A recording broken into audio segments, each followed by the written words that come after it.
కథలెన్నో చెప్పారు, కవితల్ని రాశారు, కాలాలు దాటారు, యుద్ధాలు చేశారు. ప్రేమలో తప్పు లేదు, ప్రేమలో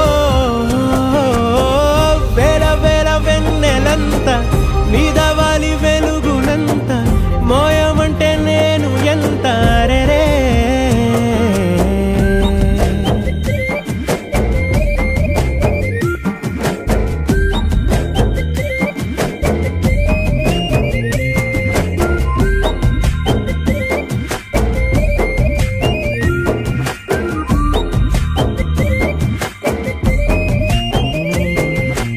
ఆకాశం తాకాలి అని ఉందా, నాతో రా చూపిస్తా